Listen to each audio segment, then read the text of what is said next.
Welcome to the Endo Belly Girl Podcast. I'm your host, Alyssa Chavez.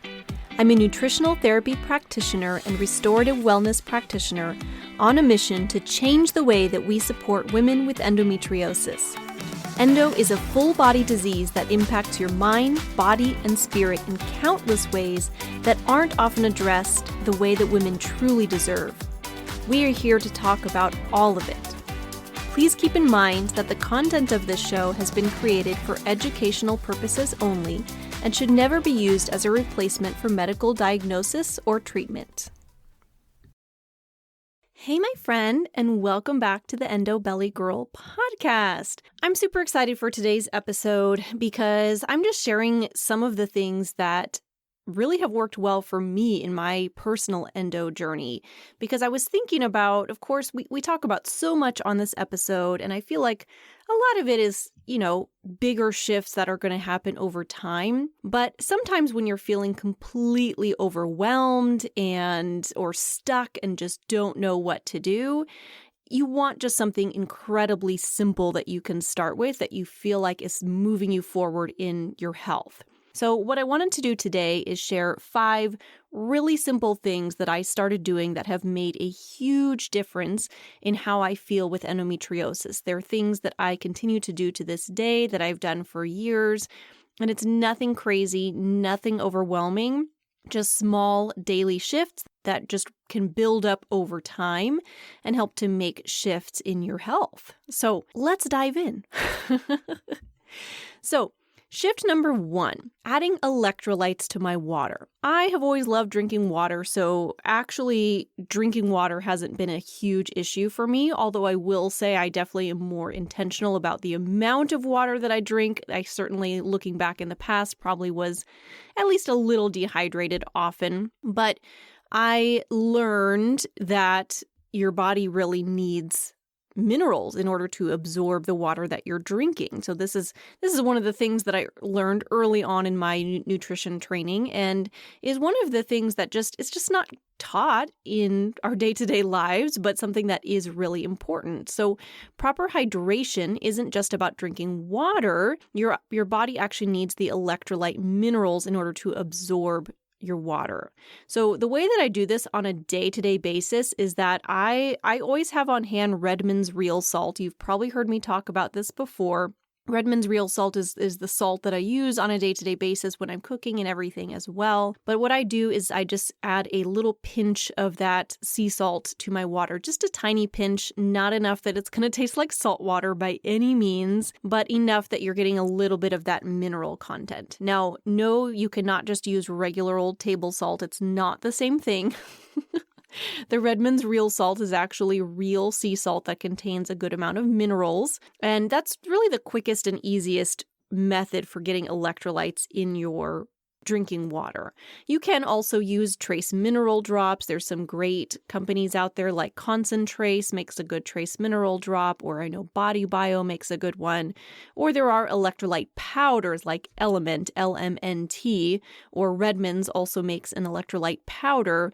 I use those on occasion, but I will say I mostly stick with those if I'm going to be sweating a lot, if I'm working out, if maybe even in the summertime when it's hot and I'm going to be sweatier, because your body does lose minerals when you sweat and you need to replete them. I'm not using those on a daily basis. On a daily basis, I really like just using a pinch of the real sea salt. Now, why has this helped me? Why does this actually matter? Well, for starters, it helps you to actually stay hydrated, and you need hydration in order to digest well. I noticed that it's made a huge difference in bloating, in just digestion in general, because you can't digest well without water, and you also can't digest well without minerals. Your body requires tools to be able to build the digestive juices. So in order to build, for example, stomach acid, your body needs B vitamins, it needs electrolyte minerals. So getting those in with your water is a super simple way to do that. And it also can help with energy levels because you're getting those minerals in. Your minerals are kind of like your spark plugs.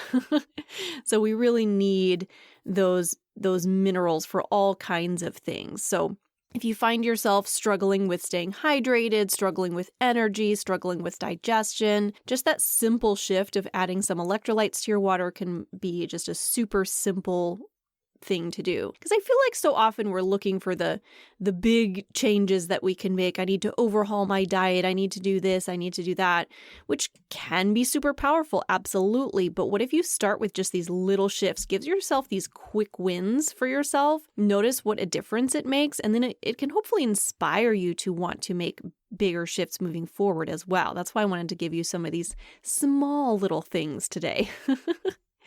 All right, shift number 2, eating more protein. This was a huge one for me. So when I first started my endo journey, well, looking back, I definitely had some endo symptoms even back in my late teen years, although I didn't really recognize it as endo, didn't know what endo was at the time. So I went the typical route, just went on birth control because that's what my doctor told me to do, and was on that for years. And during much of that time, really from age 16 until about 22, I actually was a full vegetarian. I ate no meat at all. And then when I was about 22, and this was before I had been diagnosed with endo or anything, I just noticed that I was really struggling with energy. I was in my early 20s and I just felt this crazy fatigue all the time. So I decided to start adding back in just a little bit of fish at first, and later on added in a little bit of poultry as well, and did that. But I still would kind of lean more towards the vegetarian meals if I was honest. And I just felt through much of my 20s like I just wasn't getting enough protein. Not that I would have labeled it as that, of course, because otherwise I would have made the change at the time. But I guess when I was about 27, 28, when I first was diagnosed officially with endometriosis, I then realized that, and I started learning a little bit about nutrition and all of that, and started to realize that it just wasn't doing my body any favors, the route that I was taking at the time. So I decided to start adding in more protein. And at first my biggest change initially was just adding more protein with breakfast, which if you've listened to me any length of time, you know that's something that I'm big on. If you're a client of mine or have ever been on one-on-one client of mine, you know that's something that I talk about a lot. We talk about it within the membership, the Endo Wellness Initiative. We have a whole little mini course actually in the membership all about creating, I think it's called Breakfast Makeover. So I'm all about the high protein breakfast because it just helps with blood sugar stability. And when your blood sugar is more stable, it leads to less inflammation in your body. It leads to better hormone balance. It leads to better energy, more stable energy, less cravings, less crashing in the afternoon or in the late morning. All the things that we want to be able to get through our days. So oftentimes my breakfast used to be either A, a big bowl full of oatmeal, or B, maybe 2 eggs and some fruit on the side or something like that, which I hate to tell you, my friend, but just eating 2 eggs for breakfast, it's not enough protein. 2 eggs is only about 12 grams of protein, and ideally you want to get more like 25 or 30 grams of protein with your breakfast, with every meal. And of course, that's going to vary a little bit from person to person, but that's a good general goal to lean into. So like, for example, what I had for breakfast this morning, I cut up 3 little chicken sausages and I cooked those up, and then I added in 3 eggs on top of that. So it was basically like 3 scrambled eggs along with 3 breakfast sausages. And then I also had some fruit on the side. So that's more what my breakfast looks like these days. And I do find that when I eat more protein, so I'm very intentional now that every meal that I eat, breakfast, lunch, dinner, is definitely pretty heavy in the protein. And I've noticed an enormous difference in everything, right? My cycles have been better since eating more protein, less inflammation in my body. Definitely energy levels have been a huge shift for me. I didn't realize how much fatigue I was struggling with until I wasn't anymore. And that's honestly just been life-changing in and of itself because it allows me to then live my life and do more things. So definitely eating more protein, highly recommend. Shift number 3 has been a regular yoga practice. Now, admittedly, this is something that I started fairly early on. I first discovered yoga when I was about 18 years old, and really enjoyed it. I actually dove into my first yoga teacher training when I was about 21, 22, somewhere in there, and really dove into my yoga practice. I've noticed a theme in my life. When I'm really enjoying learning something, I just want to dive in head first. This was true for my yoga practice. I did a 200-hour yoga teacher training, loved it so much. I went back to get my 500-hour, loved that so much that I ended up finding a whole other yoga teacher and kind of school of thought that I really resonated with, and went back and did another 500-hour teacher training and multiple workshops and different things in between. That's largely why I decided to incorporate yoga into the Endo Wellness Initiative, my membership program. So we actually do a live yoga practice that's geared just towards Endo warriors every single month. And then there's a library of old classes that you can go back and revisit on demand as well. But coming back to my own personal journey, so yoga is something that's been a part of my life for a long time. But I did find that initially, actually, when I first was diagnosed with endo, if I'm perfectly honest, I kind of stepped away from my yoga practice for a while. I was just feeling a lot of physical symptoms. There was a lot of pain.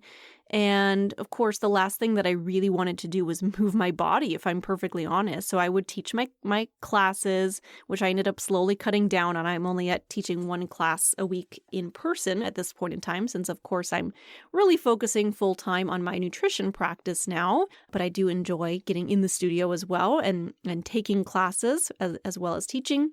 But I made a decision to really lean into my yoga practice because I just felt like my body needed to move. I felt like the not moving was making things worse. And so I started off initially doing more of like gentle yoga practices myself. Nowadays, I kind of do it all, but I find that even now, doing at least a light, gentle yoga practice, even if it's 5 or 10 minutes every day, or close to every day, makes a huge difference. And then I'll make it into the studio to take a class maybe 2 or 3 times a week. But I do find that when I do that on a regular basis, it does help to reduce inflammation. It helps a lot with my nervous system and emotional, mental health for sure. That's hands down. I feel an enormous difference when I'm practicing yoga. I do actually experience less pelvic pain because I feel like there's more blood flow going on in that area. I know within the membership, I've recorded multiple classes to help to support those, specifically getting blood flow to the uterus and pelvic region and all of that. So it definitely does help with immune system as well. It supports lymphatic flow, digestion. All of these things require movement. And I find that yoga is a lovely way to get that movement in. So definitely check that out if you haven't before. If you need a place to get started, you're like, I haven't done yoga before, I don't know where to begin, definitely hop into the membership. If you go into the show notes, you'll find a link there where you can check it out, try it out, and see how you like it. Okay, shift number 4 is daily fresh air and sunshine. And this may sound super simplistic, but go with me on this. I love, love, love my morning walks. It doesn't happen 100% of the time that I get out the door for a morning walk, but I do like to do that as often as is humanly possible. And if I don't make it out in the morning, I'll try to make it out in the afternoon or the evening instead. But I have to get outside and go on a walk. Now, I do have 2 dogs, so they definitely help to hold me accountable for that. But I do notice an enormous difference. For me, especially when I get outside in the morning, I notice a big difference. And there's reasons for that. There's actual scientific reasons for that. So just having that direct sunlight exposure actually helps to regulate your circadian rhythm. And I have to say, I notice a huge difference here. I notice that when I miss a few days of getting in my morning walk, I struggle more with my sleep and I feel like mood and energy and all the things in general. So what I try to do is just get outside for at least 10 or 15 minutes in the morning. Oftentimes it's longer, just again, because I have dogs and they enjoy a nice long walk in the morning. But just getting even a little bit of morning sunshine really helps with that circadian rhythm, helps with the sleep, helps with mood, definitely supports the vitamin D levels, which is super important for endo warriors. Vitamin D is one of those critical nutrients that we really need. It can actually support levels of pelvic pain. It supports your immune system, all things that we need. So taking a walk is my favorite because it allows me to get both the movement and the sunshine.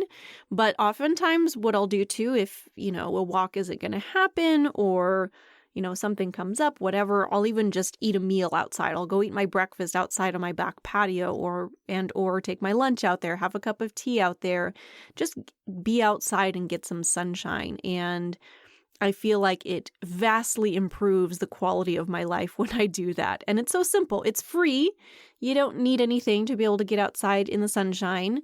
You just have to walk out the door. So I will say too, and my husband agrees with this also, we love camping. We have a little pop-up trailer, which, okay, I know some of you will call that glamping. Fine, whatever you want to call it. We love our little pop-up trailer. And we like to take it out, every so often. We'll go away for a few days, do a little camping trip. And both of us, when we do that, notice an enormous difference in the way that we feel overall, because what we're doing is we're totally following the natural daylight patterns, right? We wake up in the morning, and because there's not a whole lot of room in a pop-up trailer, the first thing that we do, and we're usually in a beautiful location as well, so the first thing that we do is wake up in the morning, go outside and just sit outside and enjoy the morning sun. Sometimes we'll make a little fire in the morning. We have a little outdoor stove, and I'll make myself a little cup of tea and read a book and just sit outside. Maybe we'll go for a walk. And then we spend a lot of time outside during the day because we're camping, that's what you do. Well, I'm not going to go camping just to sit indoors. And then, the sun goes down and we start winding down and end up going to bed early because, well, it's dark. So what else are we going to do? And, really unplug from electronics and all the things. And after just a few days of that, it's such an enormous shift in the way that we feel, feeling happier, feeling more grounded, feeling calmer. We get better sleep, so many shifts. So if you really want to hit reset on all of that, definitely highly recommend going camping. Or if you're not big on sleeping on the ground, glamping is fine too. The point is that you're getting outside a lot and getting fresh air and breathing some very fresh air that's not, been recycled and all of that. So highly recommend. All right. Shift number 5, getting off screens at night and really prioritizing sleep. So I have made this has really even been more recent for me. I've known for a long time that the blue light from our screens really impact your sleep. The blue light really impacts the way that your mind works. It kind of wakes you back up and makes it harder to wind down and go to sleep. So what I have started to do, this is primarily with my phone. I have started putting my phone in the kitchen around, I would say by around 8 p.m. Good luck trying to get a hold of me after that time. Now I know I don't have kids at home, and I know my husband is home safe, so it's, relatively easy for me to do that. I know it may not be possible for everybody to completely shut down at that point in time. If you have teenagers who are home later and you need to be able to keep track of them, of course, we all have our things. But I do find that when I do that, when I actually put my phone aside, but 8 p.m.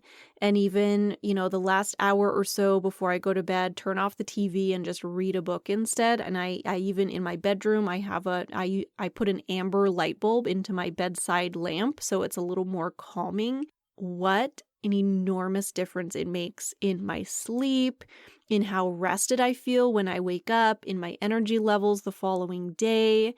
I even feel a difference for me in just the way that my body feels. I tend to feel less achy or anything, pain related. Definitely is enormously better just by making those little shifts and really allowing myself to wind down at night. So it's very easy for me, by the way, to want to be less so on my, well, okay, that's not true. I definitely am known to scroll through Instagram as well. I'm human. But For me, my big thing is I'm often on my computer late. I'm really into what I'm doing here with my work. I love the work that I do. I love working with clients. I love building my content for my membership. I love doing all of these things. And so sometimes I have to remind myself like, hey, it's late. It's time to shut down the computer and wind down because, I got to practice what I preach. And I do notice that when I do shut off the screens at night, I get off my computer, I get off my phone. I tend to watch things on the TV a little bit later than I do than when I shut down my phone and my laptop. However, much to my husband's chagrin, we do keep our TV a little bit dimmer. So I'm sure there is still some blue light, by the way, and it's on my to-do list to get myself some blue light blocking lenses in my glasses. I know. I recommend that to people all the time, and I just haven't quite gotten around to doing that myself, if I'm fully, truthful with you all. However, what I do is I keep my TV on a not as bright setting. And our TV also it's not brand new. I feel like the newer ones maybe are a little bit brighter and have more of that blue light. I might be totally making this up, by the way. I don't fully know the science behind how much a TV emits blue light, but I'm just speaking from my own experience. I feel definitely a bigger difference when I'm on my phone or my laptop compared to my TV. But I do still try to shut it off about an hour or so before I go to bed, grab a book instead, and sit in my, bedroom with that amber light bulb and just helps with kind of that calming energy. I like to drink a cup of chamomile tea when I wind down at night. And I do find that all of that helps to really support my sleep. And supporting sleep is really important because that's when your body heals. That's how your body, resets for the day and feels ready to go and, gives me the energy to get through the next day. So those are the things, those are 5 of the shifts that I have found to be really powerful in my own life. So just a quick recap on that. Shift number 1 was adding electrolytes to my water. Shift number 2, eating more protein. Shift number 3, more regular yoga practice. Shift number 4, daily fresh air and sunshine. And shift number 5, getting off screens at night and really prioritizing sleep. Now, those are 5 simple things that you can change up to give yourself a little boost in your health. You don't have to do those all at once. You totally can pick one that feels doable and just build from there. It can totally be one thing at a time. Now, these tiny changes, may not fix everything in your health immediately overnight, but they absolutely create a solid foundation for deeper healing. All right, my friend, I hope you enjoyed today's episode. If you found something that you really want to implement, I would love to hear from you. Feel free to reach out on Instagram at Endo Belly Girl. Shoot me a DM and just let me know what your favorite tiny shift is and what you're going to implement in your life, because it can help with just a little bit of accountability there. Hey, I'm gonna make this little shift. I feel like it's just better if you tell somebody about it, and I'd be happy to chat with you and hear from you. So. All right, my friend, I hope you have the most wonderful rest of your day, and we'll talk soon. Thank you so much for joining me today, my friend. If you loved what you heard, be sure to share with a friend and subscribe so that you can keep coming back for more. If you are ready to take the next step towards getting to the root cause of your endo symptoms like endo belly, pain, fatigue, and so much more, you need to download my free ultimate guide to building your own endometriosis diet. You can find the link in the show notes or at www.endobellygirl.com. Until next time, my friend.